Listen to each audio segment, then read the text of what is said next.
it's me Geeky and welcome back to my channel. So if you have just come over from my haul video, you will know why I'm wearing the same top. I decided to film these two videos kind of back to back, so that's why. And also you'll know that I've got a bit of a cold, so if I sound a bit gross, that is why. I've still got my little drink with me here, so hopefully I won't break into like a coughing fit or anything. But yeah, so for today's video I wanted to kind of do my manga wrap-ups for the 25 days of manga challenge, which was created by Pages and Panels and hosted with I think she hosted with Mama Loves Manga, Shay Geeks Out and Dynamic Dylan. I'll have them all linked down below. But it's a challenge that I wanted to do as soon as I found out about it. I tried to do the Freakathon for October, but unfortunately I didn't get around to it. So it was kind of the same with this challenge. I really wanted to try and get all my little bits ticked off of the bingo board. I started off well with good intentions, and then I work in retail, so it kind of kicked me in the butt really. Like, it was really surprising. I didn't think I would be as busy as I was. I didn't think I'd be as tired as I have been. So yeah, I started off well. It didn't really end that great. Didn't find everything from the bingo board. Kind of annoyed by that, but I did get some of them. So even if I didn't get the full house, is that what it's called in bingo? I don't know, I can't remember. But I did read an awful lot, and an awful lot more than I would do, which I believe is what this challenge is kind of about anyway, is to encourage people to read a lot more during the festive seasons. So I certainly did that. I definitely read a lot more than what I was expecting to read. But yeah, I'm kind of not going to give you a whole lot of detail for these series. I just kind of want to let you know what I read and if I enjoyed it or not. So let's kick it off with the ones that I did check off the bingo board. And for a shonen title, I read Black Torch, Volume 1. So this kind of surprised me in a good way. I really enjoyed it. It kind of gave me, I suppose, Bleach vibes in a way, but they aren't Shinigami? Is that what they're called? Soul Reaper, Shinigami? No, Shinigami are different, right? So basically they're not Soul Reapers, but it's got spirits and kind of yokai. Our main protagonist can talk to animals, so a little bit of a Dr. Dolittle thing going on there, I don't know. But I really enjoyed this. I don't know if I'm going to get to the next volume straight away, but I do want to continue with it. But yeah, it was alright. Not the best shonen that I have read, but certainly not the worst. I'm kind of sad that it got cancelled though. There are other series in the Shonen Jump magazine that should have got cancelled way before Black Torch, just saying. So for the read a seinen title, I picked up Hell's Paradise Volume 4. This series, oh my gosh, it is so thrilling, so action-packed, so intriguing. All of our main characters are really interesting, really well drawn, have very interesting and unique talents, and also our enemies in this series are very intriguing as well. It's got a little bit of kind of religious bits and pieces in here, a bit of folklore, a bit of guts, a bit of murder, a bit of everything that you want in a seinen series is in this series, and I'm continuing to enjoy it, and Volume 4 did not disappoint me. I've just opened up on something very interesting which I won't show you guys. But the art style was great. I continue to enjoy this, so I will continue with Volume 5. It's kind of hard for me to find in the UK at the moment. I don't know, supply and demand is probably not that great due to Brexit, but yeah. So for the watch a manga adaptation, I popped on to Amazon Prime and had a look on the anime there to see what I could find, and I found The Promised Neverland. Oh my god, guys, why has it taken me so long to continue this series? I feel stupid as hell, an idiot.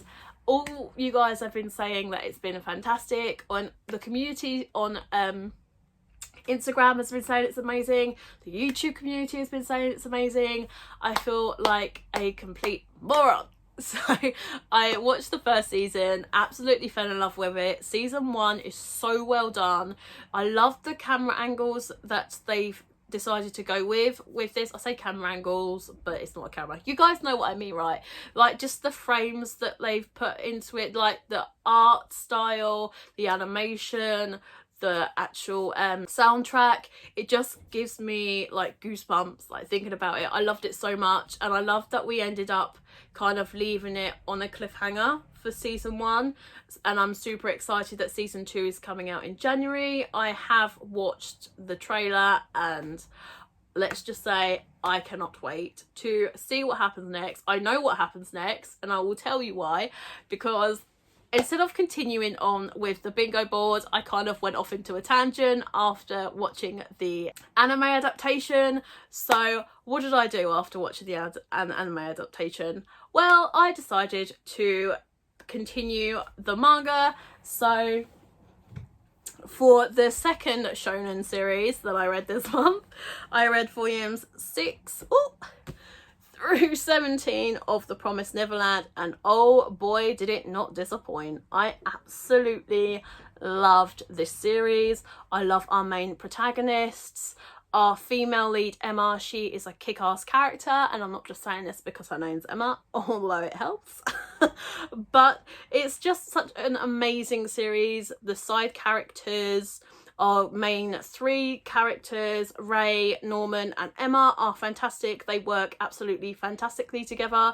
Our main antagonist initially in the orphanage, oh my god, like I just absolutely love this series. I cannot wait to watch season 2 animate what is in the next few volumes. Honestly guys, if you haven't checked it out, give it a go. It's so good, and I totally understand why everybody was raving about it, and I feel so stupid for not continuing. So I am now up to date, but I will refuse to read ahead on the Shonen Jump app because I'm so enjoying reading it physically that I'm gonna have to wait until I believe July for the next one, for the last one to arrive. But I'm super excited.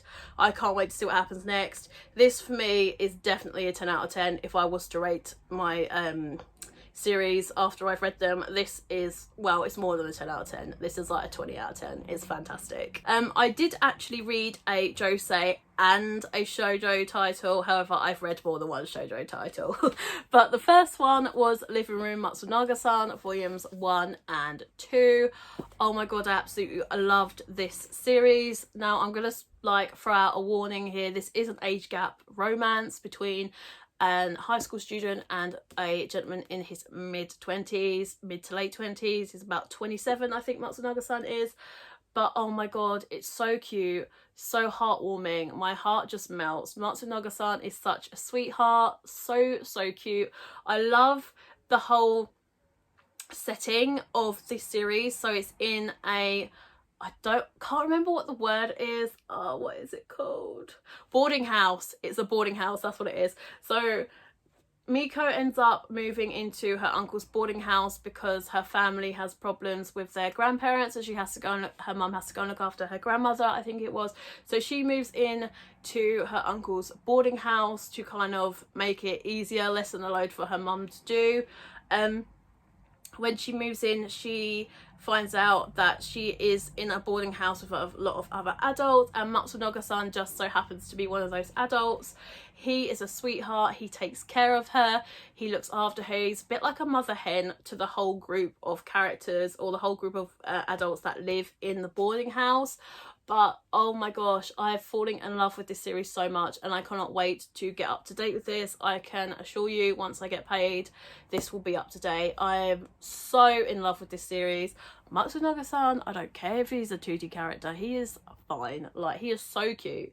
Give me some more anime boys with a nice body and some glasses. Oh my god, cute. But yeah, I really adore this series. I've got nothing more to say from it other than the fact that I adore it. I don't want to say too much because I don't want to spoil too much. All I can say is that there's been some love confession happened in these 2 volumes. We've had kind of like a trope of our main female gets ill and has to be nursed back to health, although it was her own doing. So yeah, I don't know, it's just really cute and I've really enjoyed it. So the next shoujo title that I've read this month is Strawberry Edge volumes 1 through 4. Oh my god, Ayasaki Saka never misses for me. She is so fantastic. This story has been so good, what I've read so far. I can understand why some people might not like it. Ninako is never been in love before, and this is kind of like her first love story, like, and it's so cute. Our main male protagonist, or the main love interest, he actually is in a relationship when we first see him in the first part of the series, so it's not really the best person for Ninako to fall in love with. But circumstances kind of happen and our main male protagonist kind of starts to get feelings for her. It's just a cute series. I can't wait to finish it. I've enjoyed it so much. As I say, Ayasaki Saka never seems to miss the mark for me. All of her shoujo that I've read this year have been so good. I can't wait to finish this and get on to Love Me Love Me Not. I've now got up to volume 4, so I'm going to read the next 2 volumes, but this, oh, I love it. I love it so much. I don't really know what else to say other than I love it, honestly. But I will say this, guys, if you want to pick this up, definitely grab it as soon as possible, because volume 6 is out of print and oh boy is it expensive to get hold of, or impossible to get hold of. So definitely, if you get a chance to snag this, give it a go. But if you're not into like someone falling in love with somebody else's boyfriend and the potential of him being taken away by her, like, stay away from it. But I have loved all 5 volumes and I can't wait to continue it. I'm so lucky because one of my friends here on YouTube found volume 6 for me and it's coming in the post. So oh my god, I love this community so much. Like, yeah, thank you. So the last shoujo title that I read this month is volume 10 and 11 of The Demon Prince of Momochi House. Now this is another one that warms the cockles of my heart, and you guys know how much I love spirits and yokai and more unusual type shoujo series, should we say, more fantasy type series. And this is definitely one of my favourite ones that I've read this year, and it continues to, I don't know, it just continues to tick all the boxes for me when it comes to a shoujo fantasy romance with yokai. So I'm just so happy that Reese picked this up for me and you guys recommended it to me. I'm just so happy that you guys done that, because if you hadn't, I probably would never have discovered or picked this series up. So I'm very grateful to you guys for helping Reese out in his hour of need. But this is such a cute romance series. I finished volume 11 and things are starting to wind down in the story now, so I can't wait to see what happens in the last four I think it's 5 volumes. We're at volume, I think 16 is the last one. Yeah, 16 is the last one. I can't wait to see what happens and how this story ends. I love the character design. I don't know, there's something about this series that I really enjoy. But I do want to know this, guys. Like, if you've read The Demon Prince of Momochi House and Kami-sama Kiss, which one is the best one, like, between the two, in your opinion? And also, is Kami-sama Kiss worth picking up after reading this? Because I'm worried that it's going to be too similar. And it's quite a long series, so I don't want to spend a lot of money on a 23-24 volume series if I don't think I'm going to enjoy it. So let me know what you guys think. But I did watch the first season of the anime for Kami-sama Kiss, but I don't know, that was quite a long time ago, and I remember enjoying it, but I don't remember like falling in love with it as much as I've fallen in love with this. Like, I really genuinely do wholeheartedly love this series. So yeah, let me know what you guys think in the comment section down below. So for the last series that I read this month, that is a josei title. Now this is gonna be a little bit like Mama, you're either gonna love it or you're either gonna hate it, and that is Everyone's Getting Married. I read volumes 3 through 6 and picked up the rest in my last haul, so I have the whole series complete, but I just haven't read it yet. But this continues to be smexy, cute, a little bit annoying at times, but still a good read in my opinion. I love our male lead here. I think his name is Ryu Nanami. Ryu Nanami. I'm just gonna call him Nanami because I can actually say that rather than Ryu because my throat sounds weird. He continues to be a very interesting character for me. I kind of want to know what's going on inside his head. We find out kind of why he doesn't want to get married, like within the first like 6 volumes. It has to be because there's only like 9 volumes, but I really want to know what's going on inside there, like his whole thought process, and if he's going to change his mind about getting married to Asuka. I think it's Asuka. Anyway, her on the front there. But yeah, I enjoy this. The like more mature scenes, the smexis scenes, I just enjoy it. It's so like heartwarming. It's another one that just warms the cockles on my heart. I don't know, maybe it's my age. I'm enjoying more adult romances than the shoujo ones. Now don't get me wrong, I do love a shoujo. A lot of my collection is shoujo, however a lot of my collection is fantasy shoujo. So it's kind of rare for me to read something like Strobe Edge, Alhara Ride, or Love Me Not. So yeah, I don't know, there's something about this series that I really enjoy. As I say, I think it's my age. I'm like 28 this year. I say this, it's next year in February. I feel like I'm old, but I don't know, I'm really enjoying this. I enjoy it a lot. I enjoy the kind of dynamic that we have between our male protagonist, Ryu, and his kind of main rival.